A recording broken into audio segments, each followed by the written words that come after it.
जितने युक्तियां बैठी हैं सुनो, मात्र 100 साल का तुम्हारा धर्म बचा है।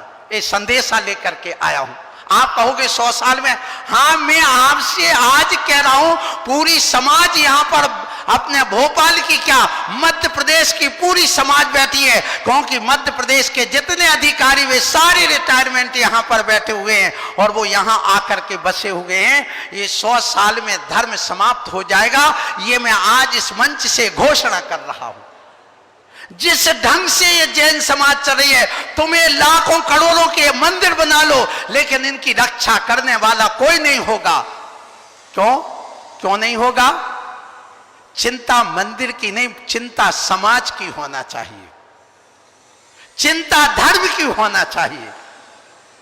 आप विचार करिए, मैं आपसे कहना चाहता हूं मंदिर बनाना अच्छी बात, बनाना चाहिए, बनना चाहिए, और हमारे गुरु महाराज विद्यासागर जी महाराज जो कर रहे हैं बहुत अच्छी बात कर रहे हैं। लेकिन इसके साथ में मैं आज एक संदेशा जो युवाओं के लिए लेकर के आया हूं, वो ये कहना चाहता हूं, हमारी जैन समाज बराबर मूर्ख काम दुनिया में कोई करता ही नहीं। सबसे पढ़ी लिखी समाज सबसे बड़ा मूर्ख काम करती है। क्यों? आप कहोगे मूर्ख है। हाँ, मैं आज पूरी समाज से पूछता हूं, राजन जी, पत्रकार जी, रविंद्र जी, आपको हमने 2 रुपए दिया कि अपना धंधा करना, और 2 रुपए लेकर के आप अपना घर चलाना, तो 2 के तुम कितने पैदा करोगे? 3, 4 के 1, 2, 4 करोगे ना।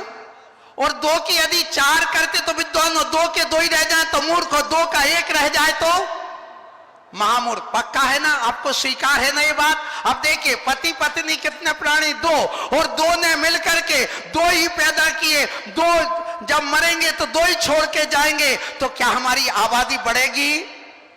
बोलो, नहीं बढ़ेगी। यदि 2 के 3 होते हैं तो विद्वान, और 2 का 1, 2 रह जाए तो मूर्ख, और 2 का 1 रह जाए तो आप मूर्ख हैं, विद्वान है क्या महामूर्ख हैं? बोलो, क्षमा बाड़ी मर पर मनाने वालों।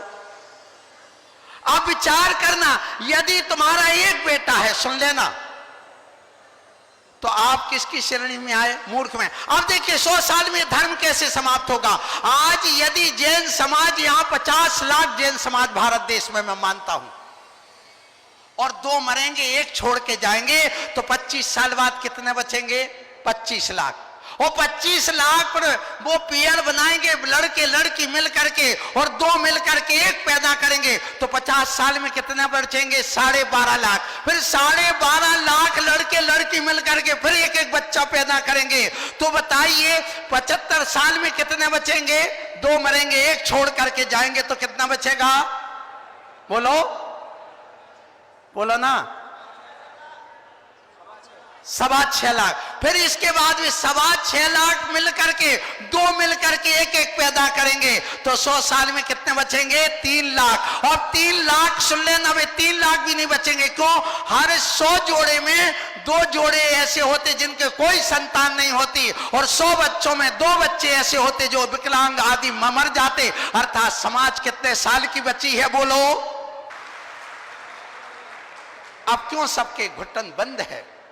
तुम कहते महंगाई का जमाना है, मैं कहता हूं सुन लो, तुम्हारे बाप दादा एक टूटे मकान में रहते, साइकिल चलाते थे, और तुम कहते महंगाई है, बच्चों को कहां पढ़ाए?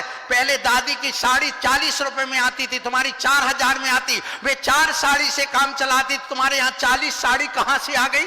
जब महंगाई है तो तुम 2 साड़ी में काम चलाते। तब मैं जानता कि महंगाई है, और तुम्हारे बाप दादा 2 सब्जी खाते थे, तुम 1 खाते, तो मैं जानता कि महंगाई है। तुम्हारे बाप दादा 2 मकान में रहते, तुम 1 मकान में रहते, 1 कमरे में, तो जानता महंगाई है। सबके लिए महंगाई नहीं, एक बेटे को पालने के लिए महंगाई। धन्य समाज। अब कहो आगम क्या कहता? आगम भी कहता 100 साल में समाज समाप्त हो सकती है। क्यों हो सकती है? सुनिए, इसलिए कि सुन लो, यदि आपको मालूम हो कि अपने यहां पर पुष्पदंत भगवान से लेके शांतिनाथ भगवान के बीच में एक पल, पौन पल, आधा पल, पाव पल के भगवान के समय में धर्म का विच्छेद हो गया। इसी प्रकार आज भी हो सकता है। आदिनाथ भगवान चतुर्थ काल में हुए, पंचम काल में नहीं हुए, तृतीय काल में हुए, चतुर्थ काल में नहीं हुए। इसका मतलब एक तीर्थंकर भी कम हो गए। हुंडाव सर्पणी काल के कारण से तुम्हारा ये 100 साल में धर्म समाप्त हो सकता है। इसलिए मैं कहूंगा एक परिवार में 4 बेटे चाहिए। एक ऐसा बेटा हो जो देश की रक्षा के लिए दे दो, जो मिलिट्री में जाए, शासन में जाए, प्रशासन में जाए, देश रहेगा, धर्म रहेगी, समाज रहेगा, परिवार रहेगा। दूसरा बेटा आप दीजिए अपने धर्म के लिए जो मुनि बने, क्षुल्लक बने, एलक बने। तीसरा बेटा समाज के लिए दे दे जो समाज के उत्थान की बात करे। और चौथा बेटा अपने पास रखिए जो कुल की रक्षा करे। इसलिए 4 बेटे चाहिए, एक आपके लिए कुलभूषण, एक देशभूषण, एक समाज भूषण और एक धर्म भूषण। ऐसे 4 संतान की आज हमें जरूरत है।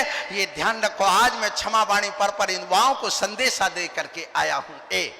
यदि बच्चे ना पले मुझे दे देना, मैं पाल दूंगा। एक जिसके भी जो बच्चे ना पले मुझे दे देना, मैं सबको IAS IPS बनाने के लिए सारी संस्थाएं खुलवा दूंगा।